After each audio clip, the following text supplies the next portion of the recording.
얘들아, 안녕. 안녕.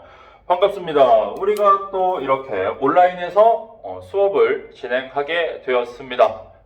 1년 동안 학교에서도 수업들 듣고 온라인으로도 수업을 많이 들었었는데, 오늘이 아무튼 온라인으로 하는 올해의 마지막 통합사회 수업이 될 것 같습니다.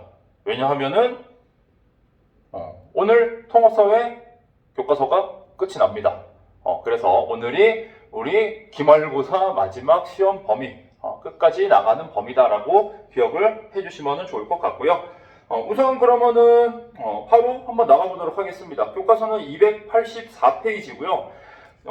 제목을 봤더니 지구촌 구성원으로서의 나라고 되어 있습니다. 우리가 이제 지구촌 구성원으로서 어떻게 행동하고 살아나가는 것이 올바른 방향인지 그것에 대해서 배우는 단원이라고 보면 될 것 같습니다. 여러분이 숱하게 이제 학교를 다녀서 알겠지만 교과서의 마지막 부분은 내용이 굉장히 많지 않죠. 그죠? 굉장히 적습니다. 그래서 쉽게 그냥 이해하고 넘어갈 수 있을 거라고 생각을 합니다. 일단 284페이지에 위에 생각을 열며라고 한번 같이 볼게요. 이태석 신부에 대해서 여러분들도 울지마 톤지라는 어떤 다큐멘터리 같은 거 본 사람들도 있을 거라 생각을 하는데, 대단하신 분이죠. 정말로 자신의 모든 것들을 다 바쳐서 아프리카 남수단에 있는 사람들을 위해서 학교도 만들고, 그 다음 질병도 치료해주고, 의사 겸 신부님 겸 아무튼 대단하신 분입니다. 그래서 이분에 대해서 살짝 간략하게 나와 있는데 같이 한번 읽어볼게요. 수단의 슈바이처로 불린 고 이태석 신부는 아프리카 남수단의 톤지 지역에서 질병으로 고통받는 사람들을 치료하고 아이들이 교육을 받을 수 있도록 학교를 세우는 등 주민들을 위해 헌신하였다. 우리는 지구촌 구성원으로서 미래 지구촌을 위해 어떤 일을 할 수 있을까? 이 이태석 신부의 그 영향을 받아가지고 이태석 신부한테 배웠던 그 사람 중에, 그 남수단의 주민 중에 얼마 전에 봤더니 실제로 이제 우리나라 의대에 진학을 해서 똑같이 자기도 그렇게 봉사하는 의사가 되겠다라고 우리나라에 공부하러 온 제자가 있습니다. 아마 본 사람도 있을 텐데 모르면은 유튜브에서 한번 찾아보면 쉽게 나올 겁니다. 그래서 이태석 신부의 이러한 영향력이 점점점 뻗어나가고 있다라는 거 알고 있으면 될 것 같고요. 이태석 신부도 지구촌 구성원으로서 자신의 어떠한 역할을 알고 이렇게 남수단에 가서 자기 자신을 헌신을 하신 거죠. 대단하신 분인 것 같습니다.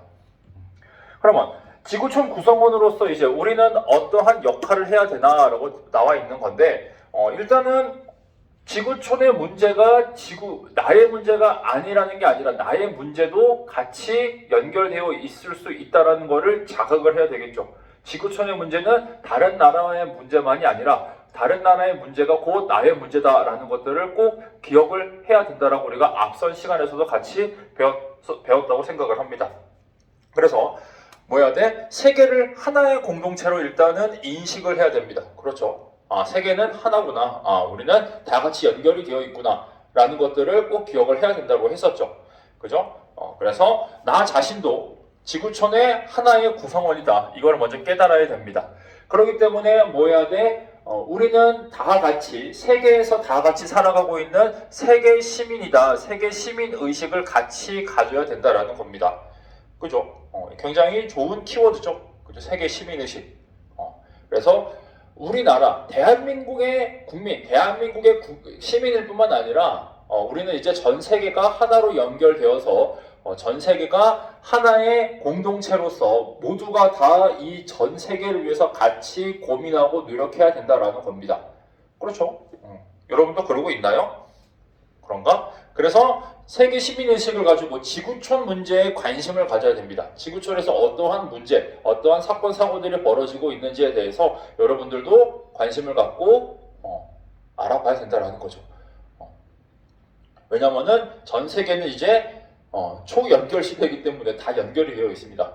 경제, 정치, 사회, 문화, 금융, 다뿐만 아니라 모든 것들이 다 연결이 되어 있기 때문에 여러분들도 항상 관심을 갖고 있어야 된다는 거고요.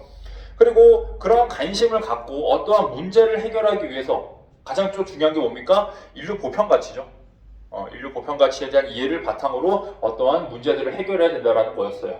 인류 보편 가치가 뭐였었냐면은 인간의 인권, 자유, 평등, 재산, 신체 이런 것들 누구나가 다 보편적으로 인정받아야 되는 가치들, 그런 우리가 인류 보편 가치라고 한다 했었죠. 그런 것들을 바탕으로 어떠한 평가 기준, 해결의 기준, 문제 해결의 기준 같은 거를 삼으면은 조금 지구촌 문제를 빠르게 해결할 수 있을 거라고 생각을 합니다.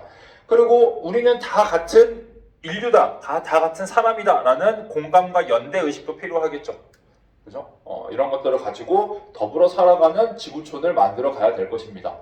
그리고 문화 다양성, 이거 당연히 존중해야 되겠죠. 각 나라마다 지역적인 특수성, 역사적인 특수성, 각 나라마다의 그 상황이 있기 때문에 그러한 문화가 왜 발생했는지에 대해서 어떻게 해야 된다?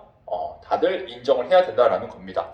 그래서 문화적 다양성, 차이를 인정하고 다양성을 존중하는 자세가 필요하다라는 겁니다.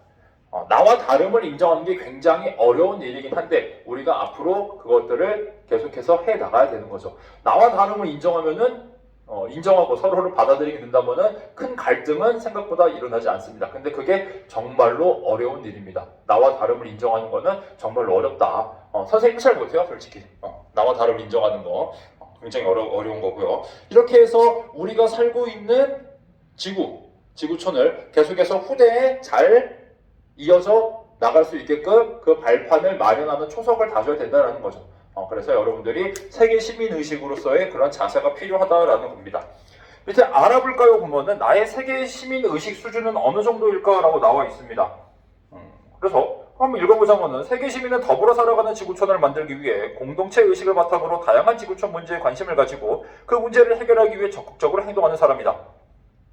그렇대. 세계 시민의식은 우리가 사는 세계를 긴밀하게 연결된 하나의 공동체로 여기면서 보다 정의롭고 지속가능한 공동체로 변화시키려는 의식을 말한다. 다음 문항을 통해 자신의 세계 시민의식 수준은 어느 정도인지 알아보자 라고 되어 있습니다. 그냥 질문 한번 읽어볼게요. 좀 아래 내려볼까?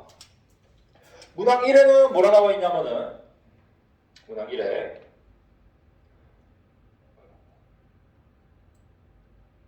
나는 다른 나라에서 아이들이 굶어 죽는다는 소식을 들은 마음이 아프다.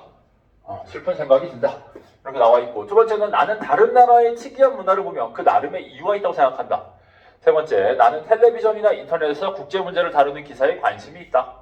나는 지구온난화 문제를 해결하기 위해 에너지를 절약하려고 노력한다.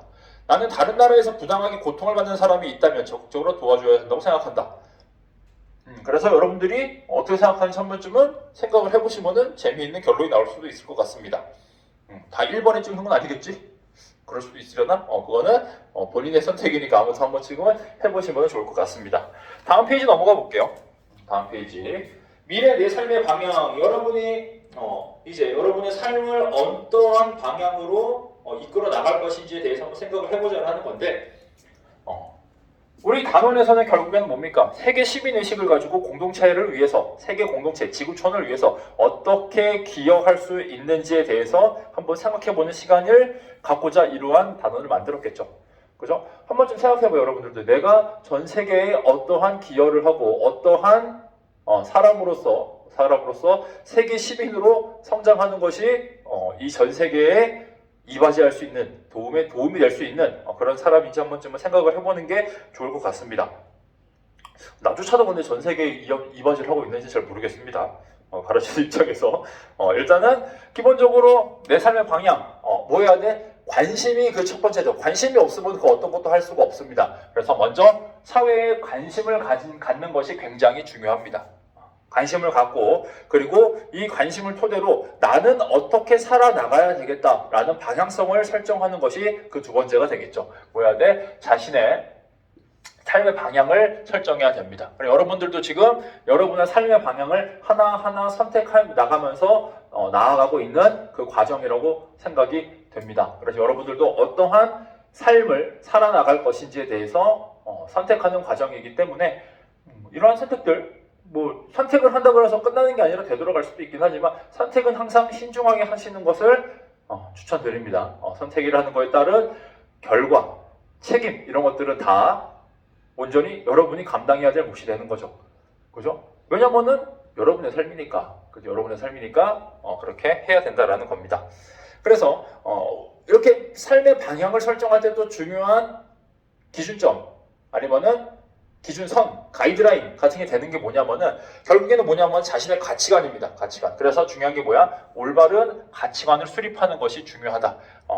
그래서 어떠한 방향으로 나아갈지에 대한 자신의 어떤 이정표 같은 게 되겠죠. 지향점이 될 겁니다. 가치관이라는 게. 그래서 여러분의 가치관은 또 어떤 것인지에 대해서 한 번쯤은 생각을 해보시는 것이 좋을 거라 생각을 합니다.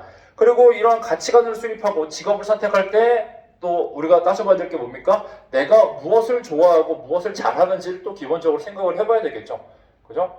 지금 대부분의 친구들의 관심사는 게임하는 게 좋아요 그럴 수도 있는데 게임도 뭐 좋습니다. 뭐 게임을 하면서 프로게이머가 된다는 어떠한 가능성이 희박하긴 하겠지만 프로게이머가 되고자 하는 학생들도 있을 거고 아니면 게임 시나리오 쪽에서 내가 게임을 해봤더니 시나리오가 마음에 안 든다. 시나리오 작가가 될 수도 있고요. 그죠? 게임 캐릭터가 마음에 안 든다. 게임 어떤 캐릭터 개발자가 될 거다. 아니면 게임 자체를 만들어내는 어떤 프로그래머가 되고 싶다. 게임 개발자가 될 거다. 이런 식으로 게임에 관심을 두면서 게임에 관련된 산업에 뛰어드는 어떤 직업을 가질 수도 있겠죠. 게임 잘만 만들면 전 세계 사람들을 하나로 묶을 수 있는 하나의 컨텐츠가 마련되는 거죠. 그죠? 롤 생각해봐, 롤. 배그도 그렇고 전 세계 사람들이 그냥 대화가 잘 안 통해도 그 게임상의 언어로서 다 소통이 가능하고 하나로 묶일 수가 있는 거죠. 그래서 엄청난 겁니다, 실제로. 그래서 나의 어떠한 관심사가 뭔지에 대해서 생각을 해야 된다라는 겁니다. 그래서 자신의 흥미와 적성을 고려해서 직업을 선택해야 된다. 그리고 또 뭐 해야 돼? 노력해야 된다는 거죠. 노력. 가장 중요한 겁니다. 노력해서 능동적인 세계 시민으로서의 역할을 해야 된다라는 겁니다. 능동적인 게 중요한 거죠. 누가 시켜서 하면 안 돼. 타율적이면 안 됩니다. 자기가 능동적으로 무언가를 해야 한다라는 겁니다. 여러분들도 계속해서 나는 어떻게 살아갈 것인지, 나는 어떠한 가치관을 갖고 있는지에 대해서 계속해서 생각을 해 보셔야 된다라는 거죠. 그죠? 꼭 기억을 해두시면 될 것 같습니다. 밑에 활동 부분은 이건 그냥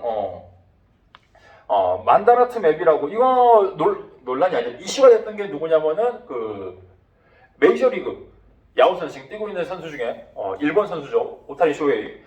오타니 쇼헤이가 실제로 이런 식으로 좀 내려볼게요. 이런 식으로 자신의 목표를 적어놓고 그 목표를 채우기 위해서 해야 될 것들에 대해서 다 적어놨던 그런 것들이 굉장히 큰 이슈가 되었죠. 그거를 고등학생 때부터 했다고 했으니까 실제로 그거를 목표를 다 달성해 나가는 것을 보면서 와 정말 대단한 사람이구나 라고 선생님도 느꼈습니다. 그래서 여러분들도 한번 자신의 목표를 적어보고 그 목표를 달성하기 위해서 해야 될 일들에 대해서 한 번쯤은 같이 적어보는 거 굉장히 좋은 활동이라 생각을 합니다. 여기서 보면 하나의 지금 이 목표를 달성하기 위해서 해야 될 일들이 8개가 되는 거잖아. 그치? 그럼 8개를 이걸 지금 9개니까 거의 72개의 어떠한 자신의 가치관 아니면은 실천, 행동, 강령 이런 것들이 되겠죠. 굉장히 많은 겁니다. 별거 아닌 것 같은데 다 지켜내기 힘들 거야. 그래서 여러분들도 여러분의 목표를 한 번쯤은 가치관, 추상적인 거 적어보고 이 추상적인 것들을 구체적으로 달성하기 위해서 어떠한 실천들을 해야 될지 적어본다면 굉장히 자기 자신에 대해서 알아갈 수 있는 좋은 시간이 될 거라 생각을 합니다. 실제 수업을 했으면 이런 것들 같이 해보면 좋을 것 같은데 지금 온라인이라서 같이 해볼 수도 없고 발표도 못하니까 한 번쯤은 자기 자신에 대해서 한 번쯤은 되돌아보는 그런 시간을 가지면 좋을 것 같습니다. 굉장히 좋은 겁니다. 한 번쯤은 해보세요. 이제 다음 장 넘어가도록 할게요. 다음 장. 스스로 정리하기라고 되어 있는데 어렵지 않죠. 어렵지 않지만 그래도 같이 한번 보도록 할게요.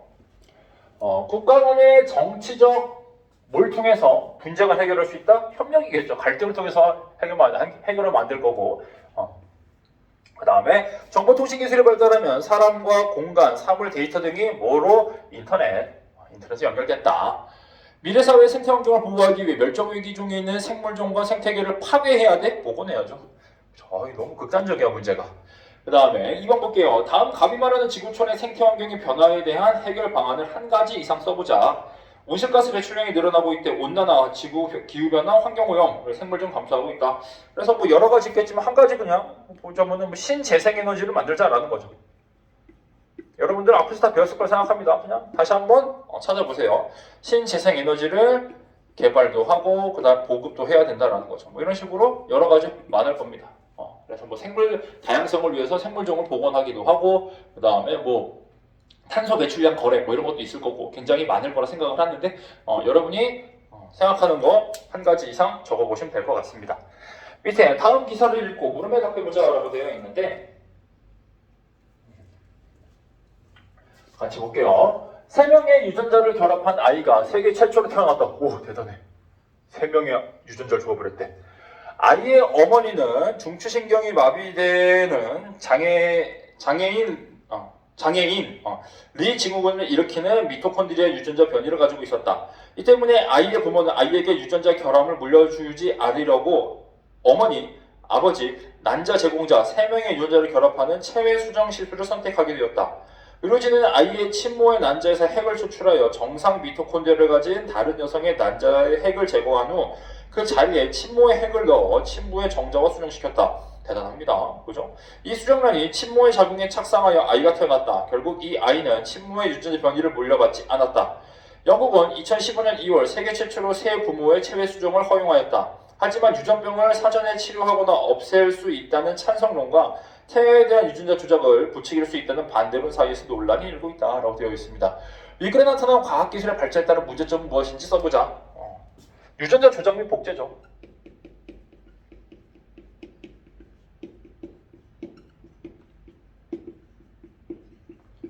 그래서 이게 조금 더 이제 선생님이 저번 시간에 말했듯이 좀 선생님 뭐 그냥 약간 미래 사회에 대해서 다른 생각을 좀 하다 보면은 나중에는 진짜로 유전자 DNA 지도가 모든 게 다 이제 알게 된 거야. 그러면은 거기서 예를 들어서 성격이 안 좋은 유전자 죽이고 맨 처음에 아이를 태어나게 할 때 그 다음에 이해력을 높이는 유전자를 다른 데서 가져와서 뭐 조작을 하고 한마디로 뭐야? 인간을 처음부터 그냥 뭐 범죄 성향 있는 유전자 없애고 어떤 거 없애고 그 다음에 추가시키고 그래서 공부 잘하는 인간 그 다음에 도덕성이 높은 인간 이런 식으로 애초에 태양을 나게끔 만든다는 거지. 그렇게 될 수도 있지 않을까? 그러면 이게 진짜로 생명윤리라든지 아니면 종교윤리라든지 그런 거에 대해서 굉장히 큰 문제점이 될 거라고 생각을 합니다. 유전자 지도가 DNA 지도가 다 알게 된다. 다 연구가 되고 그걸 조작할 수 있는 생명공학 기술이 발달하게 된다면, 그죠?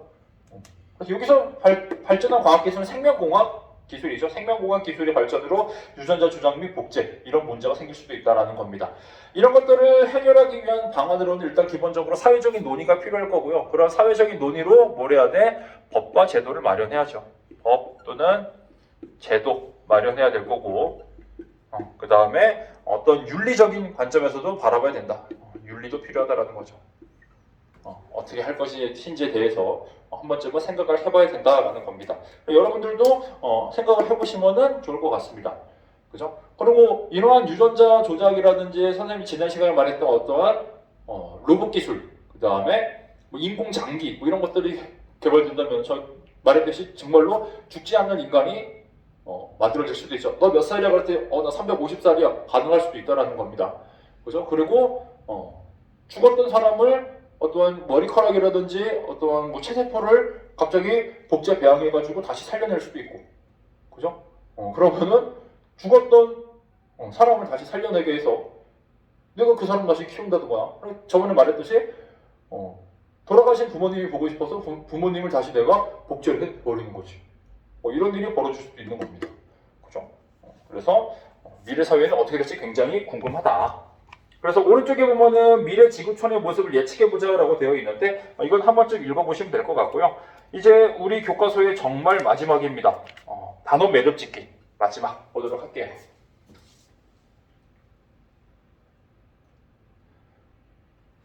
마지막 단원의 마지막 매듭 짓기입니다. 여기까지가 시험 범위가 되겠죠? 그죠? 보면은 19세기 후반 뭡니까? 이거 산업혁명이죠, 산업혁명. 산업혁명. 그 다음에 여기서 저출산 고령화 현상. 고령화. 그 다음에 여기는 석탄, 석유, 천연가스였죠. 그죠? 그 다음에 밑에 뭐 내리지 않고 볼게요. 4번에는 지속 가능한 발전을 위한 노력으로 첫 번째 뭡니까? 4번에 들어갈 거는 지속 가능한 발전이죠. 지속 가능한 발전. 그 다음에 5번은 우리가 방금 배웠던 뭐가 필요하다고? 세계 시민 의식이죠. 세계 시민 의식. 이게 필요하다라는 거죠. 그래서 이렇게 우리가 1년 동안 굉장히 많은 내용, 그 다음에 이것저것 같이 생각도 나누고 서로에게 물어보기도 하고 질문도 하고 답변도 하고 발표도 하고 수많은 활동들을 했습니다. 이렇게 해서 교과적인 내용은 끝이 났고요. 우리가 12월 6일에 등교했을 때는 수행평가 발표 안 했던 학생들 다 발표해야 됩니다.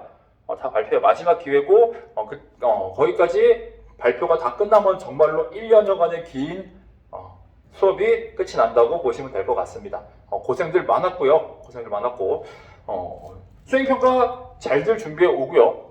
그 다음에 시험 범위는 여기 289페이지, 288페이지 하면 여기까지인데 어디서부터 했냐면은 시험 범위 생각난 게 말을 하자. 우리가 지난번에 264까지 나갔으니까 265쪽부터 이거 안 나온다. 265페이지부터 방금 나간 여기가 어디야? 289? 289라 하자. 여기까지가 우리 기말고사 시험 범위라는 거 기억을 해 두시고요. 그러면 오늘은 여기까지 나가면 될 것 같고요. 우리가 건강한 모습으로 코로나 안 걸리게끔 잘 주의한 다음에 12월 6일에 만나도록 하겠습니다. 고생 많았고요. 수행평가 반드시 준비해오고 그러면 그날 뵙도록 하겠습니다. 그럼 얘들아 안녕.